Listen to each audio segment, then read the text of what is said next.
Good morning, students. Welcome back to our EVS class.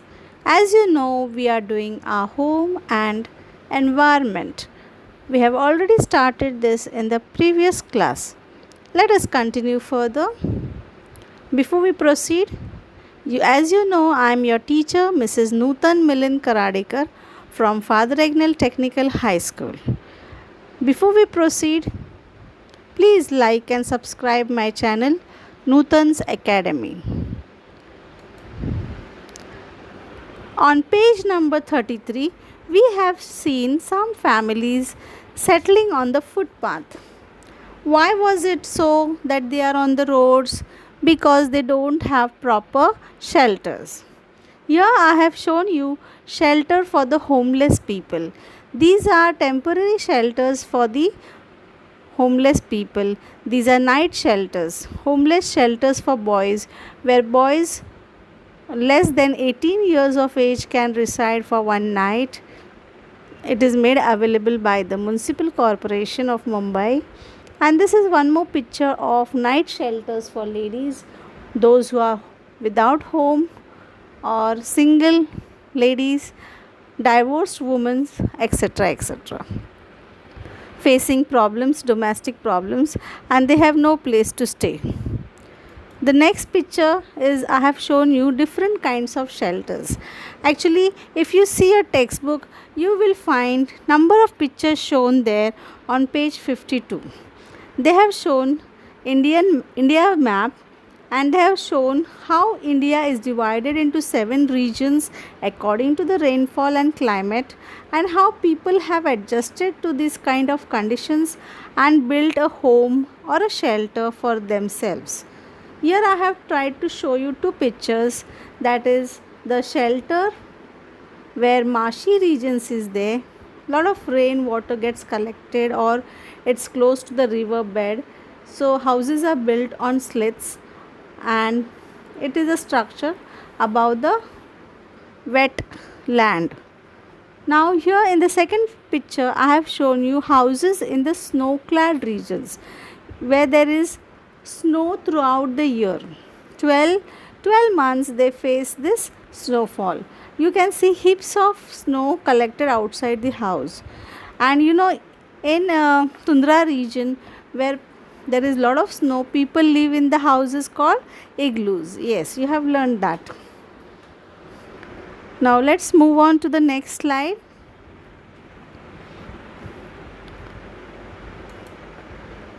Now this is pollution seen around us. Now what is this pollution seen around us? How do pollution occur? There are many more photos on page 55, but here I have selected 3 and tried to explain you how pollution is making our life more difficult. The first picture is of sand mining. Near the river bed, this kind of trucks and construction things are brought and they extract sand from the riverbed. Sand mining is the extraction of sand mainly through an open pit or sometimes mined from beaches and inland dunes or from oceans and riverbeds. Sand is often used in manufacturing, for example, as abrasive or in concrete. The second picture is of woods, forest area where wood is cut and used for different purpose. Felling of trees, which is also called as deforestation or felling of trees, means the harm done to the natural world. Trees provide with oxygen and they balance the air. They provide with timber for building houses and wood for furniture. Then another picture is quarrying of stones. Now what is this word quarrying means? It is also there in the textbook. Quarrying means breaking of big rocks into small stones, which can be used in construction. Construction of houses, bridges and dams. Now how pollution increases because of this? A lot of smoke and dust, and they use machines to break the rocks into small stones.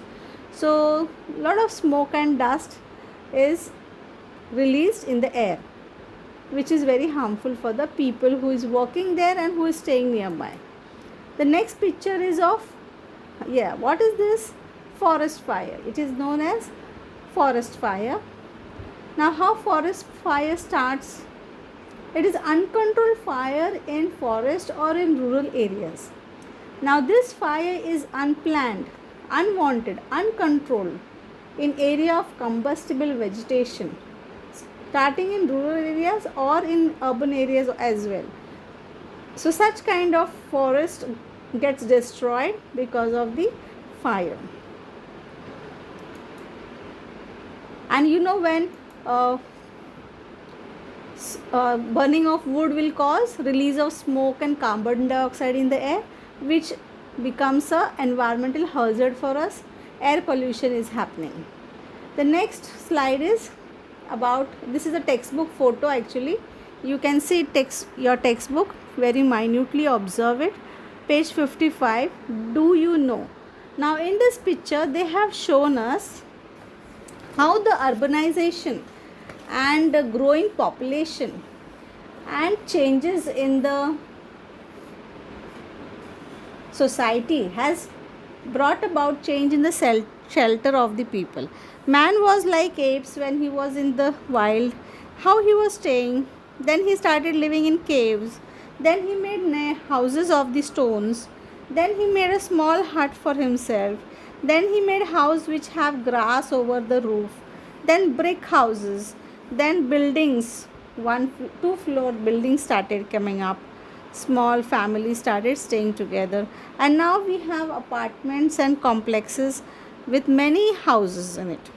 So this is how the arrow shows that from one stage we went to the second stage, then third stage, then fourth stage, and finally we are staying in big skyscrapers now in the cities. Now there is less land available in the cities. As you know, the case of Mumbai. What happened to Mumbai? Density of population is more. People has to stay in small houses. Sometimes there's only one compartment, and in that the whole family stays.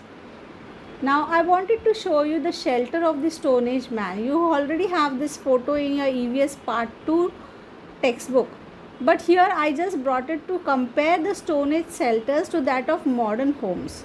Now how they were staying under the big rock, how the family was cooking, and how the fire was made available, how the family is taking shelter under this cave, a big cave. This is how we can compare our life with the Stone Age man and see that our life is more comfortable, more happier we are. Along with human beings, you know that all living things need shelter. Like humans, some other living things also build shelters. Now here I have tried to show you the shelters of the birds. Now this is a natural nest,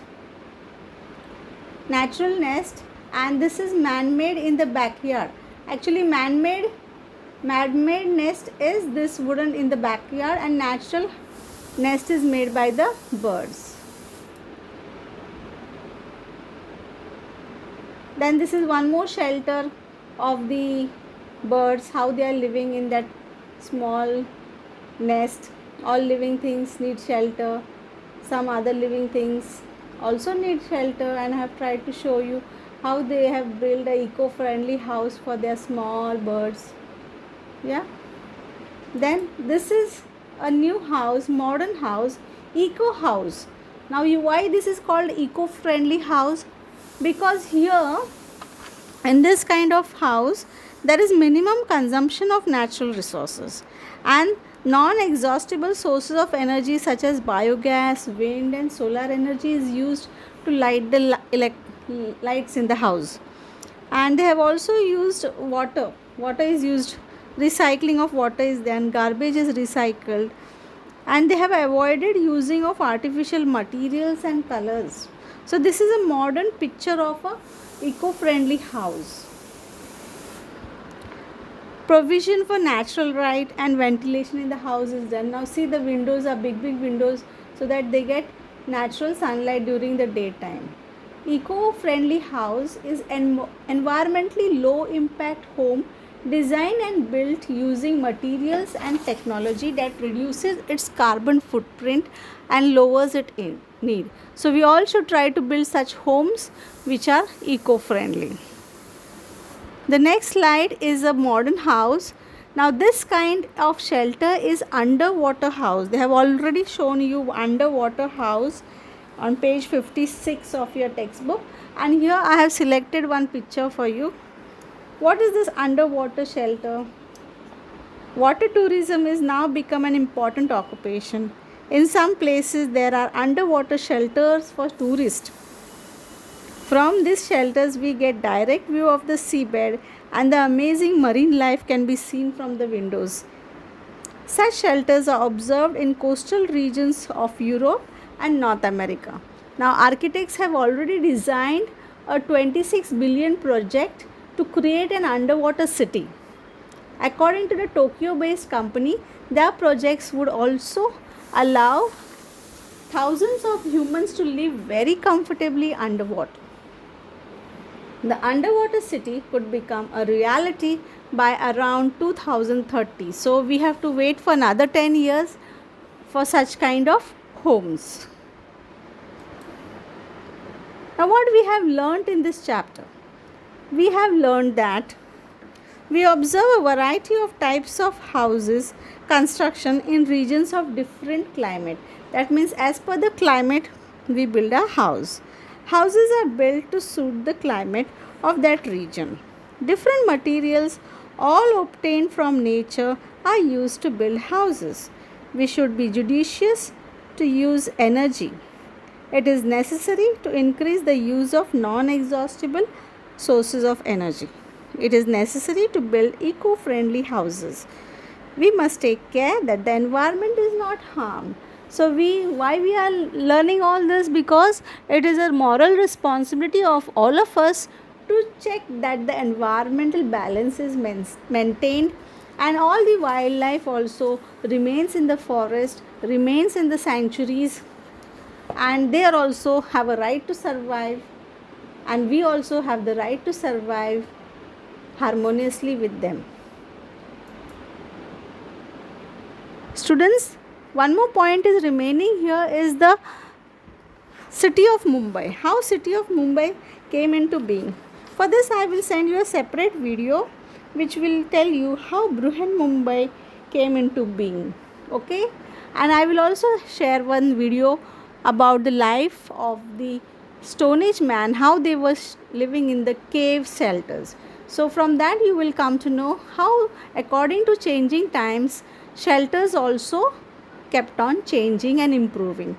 Thank you. That's all for today. See you in the next video. Till then, happy learning. Enjoy your EVS lessons. Bye and take good care of yourself.